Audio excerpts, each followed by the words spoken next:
Hello, BookTube. I no sooner got finished filming my semi-catatonic Friday reads than the mail came.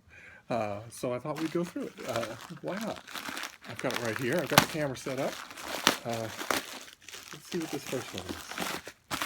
You seem to like mail hauls. So do I. Oh no. Oh no. Okay, this comes out in August, and I've already been forewarned that it is a terrifying thing. It's Catherine Miles' book, Quakeland, which is on the road to America's next devastating earthquake. And the book tells you all of the facts about earthquakes that you already know and that you don't want to remember, which is basically that no one is safe. I I can't wait to read it, but and yet, and I know it's gonna rack my nerves. uh, Great, Quakeland. Okay, fantastic. Oh, okay. And here's another book. Do we have a pub sheet for this? No. This is a novel that I have heard about from an old friend of mine. Got an advance copy, and he I asked him about it, and he told me that it's the real deal. It's called The Extraordinary Adventures by Daniel Wallace, who is the author of Big Fish. Uh, let's see here. Uh, Edsel Bronfman leads a simple life. He has a job as a junior executive shipping clerk for an importer of Korean flatware, an apartment in a seedy complex, and a free-spirited mother whose behavior is growing alarmingly erratic. For the most part, Bronfman is content. Things happen to other people, and he's okay with this. Until that is, he's contacted by operator 61217 at an outfit called Extraordinary Adventures, who informs him he's won. Won what? A free weekend at a Florida beachfront condo. But there's a catch. Only couples are eligible, and the offer won't last forever.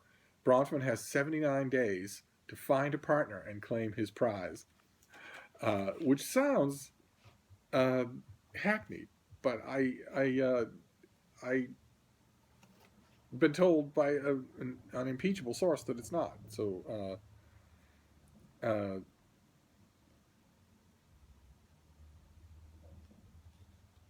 don't know. I will certainly give it a try.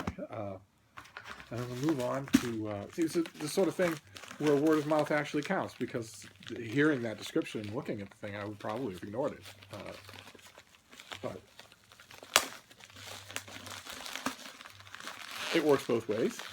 This the very same unimpeachable source had asked me just last year, but there was a new book about the Vatican, and he wanted to know, is this any good? Will you, when you read it, will you let me know if this is any good? I'll try it on your say so, but I won't otherwise. And that's the way of it, just in general, right? That's how we deal with. Oh, okay, all right. So this one I did not request. This comes out on June 6th. Again, boy, June 6th is going to be a busy day. This is the Himalayan Codex by Bill Shutt and J.R. Finch. It is an R.J. Macready novel. I don't think I've ever read any R.J. Macready novels. In the wake of World War II, military hero, zoologist, and adventurer Captain R.J. Macready is sent to the frozen mountain valleys of Tibet to find a creature of legend that may hold the secret of humankind's evolutionary future or the key to its extinction. In this explosive follow-up to Hell's Gate. Oh no, do I need to read Hell's Gate?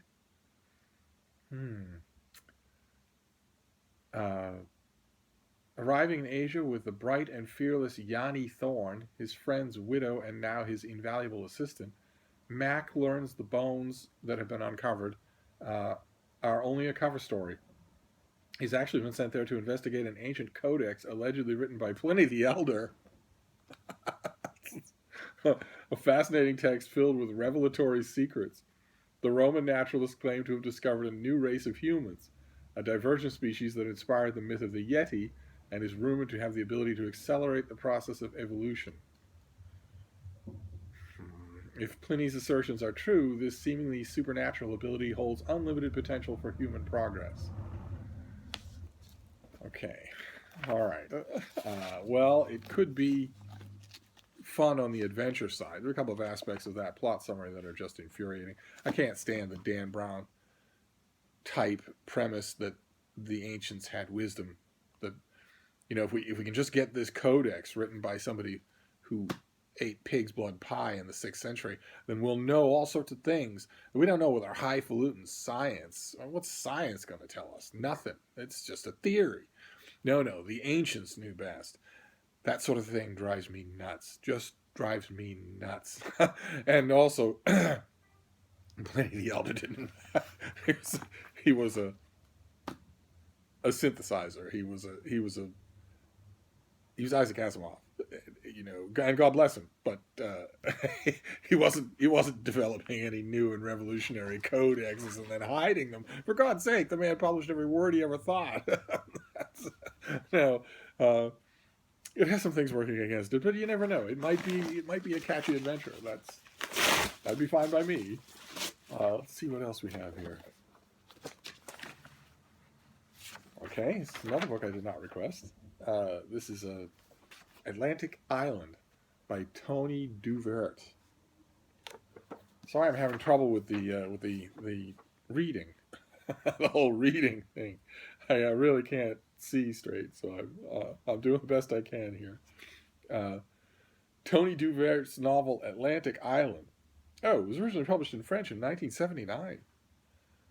Takes place in the soul-crushing suburbs of a remote island off the coast of France.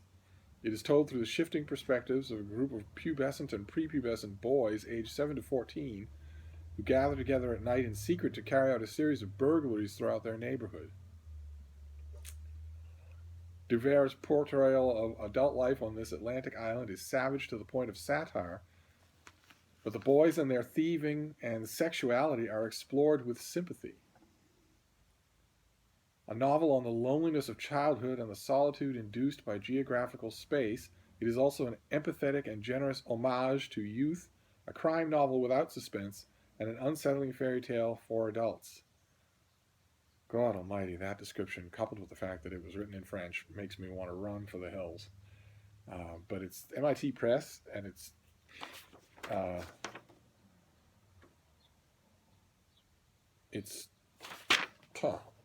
is it out already? Oh no, it comes out in September. Okay, all right. All right, well, I'll give it a try, certainly. I don't know anything about it. I'll have to research it before or maybe I won't. Maybe I'll just read it and see. Pretend that it's not a translation. Pretend that it's not old. Probably has tons and tons of literary studies done of it that I could find if I wanted to. Maybe I shouldn't do that. Oh no, oh my. This is by Sarah Miller. And it is Caroline, Little House Revisited. This is a historical novel, of a literary pastiche of Little House on the Prairie, told from the point of view of Ma.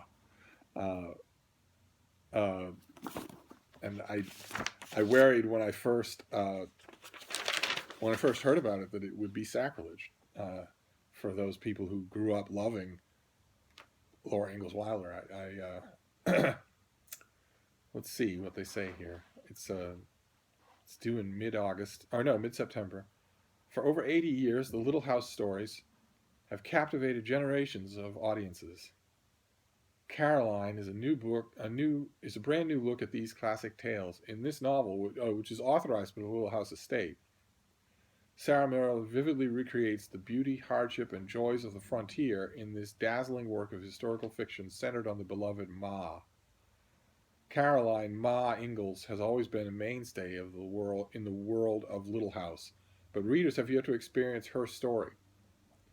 Sarah Miller's research into family letters and Wilder's handwritten drafts and manuscripts, along with an in-depth look into Pioneer Girl and the Little House canon, shapes a magnificent portrait of the matriarch so many of us have grown to love.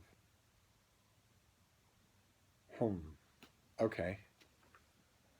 All right, so this comes out in late September, and I bet it gets reviewed everywhere. I bet it does. It's just got that feel to it. Then this last thing, we'll finish up here. This feels heavy. It's because it's 2 books. Okay, it's 2 books. So, what have we got here? Oh, all right. So this is the new Adam Gopnik. This is At the Stranger's Gate, Arrivals in New York. is this a memoir of some kind? Yes, it's a memoir that captures the romance of New York City in the 1980s. When Adam Gopnik and his soon-to-be wife Martha left the comforts of home in Montreal for New York, the city then, much like today, was a pilgrimage site for the young, the arty, and the ambitious.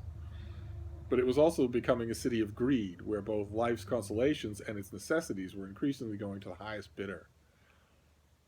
Oh my. Okay.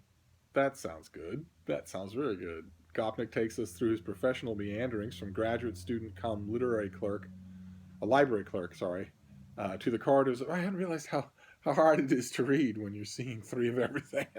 Sorry. To the corridors of Condé Nast and the galleries of MoMA, between tender and humorous reminiscences, including affectionate portraits of Richard Avedon, Robert Hughes, and Jeff Koons, among many others, Gopnik discusses the ethics of ambition, the economy of creative capital, and the peculiar anthropology of art and aspiration in New York then and now. So that all that, the ethics of ambition, the economy of creative capital, and the peculiar anthropology of art and aspiration in New York, that's a very long way of saying freelancing. But a book about his freelancing is fine by me. That sounds fascinating. The next one is Maestros and Their Music, The Art and Alchemy of Conducting by John Masseri. This is from Knopf. This comes out in November. An exuberant, uniquely accessible, beautifully illustrated look inside the enigmatic art and craft of conducting from a celebrated conductor whose international career has spanned half a century. I'm not going to get the illustrations, am I? Oh, I get some. I get the black and white placeholders. Boy, so this will this be? The question is, will it really be a look at the art and craft of conducting, or will it just be a collection of anecdotes about famous conductors? I guess I'll have to read it and find out. I'm all for it though. So this is November. All right. So we've got the Maestros and Their Music. That's November. Then we have Adam Gopnik. What's it called again? At the Stranger's Gate. That sounds like a lot of fun. He's an immensely readable writer, so it'll work on one level no matter what. And then Caroline, a novel telling us the story of Ma from Little House on the Prairie. And then Atlantic Island, new translation. Actually, is this a new translation? I didn't even check. Didn't even check what the rationale for this is. Okay, no. Or yes, or no, or yes, or no. It doesn't say. This is from Semiotext, and their edition is copyrighted 2017, but no word about the translation, whether or not the translation is 2017. I guess it doesn't matter. It doesn't matter. I'm not up enough on the book to really care.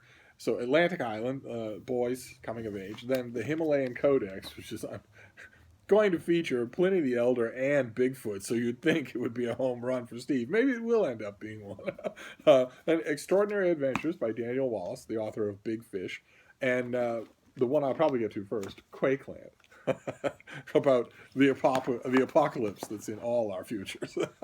And that's it for now. So I'll see you soon, BookTube. Thank you.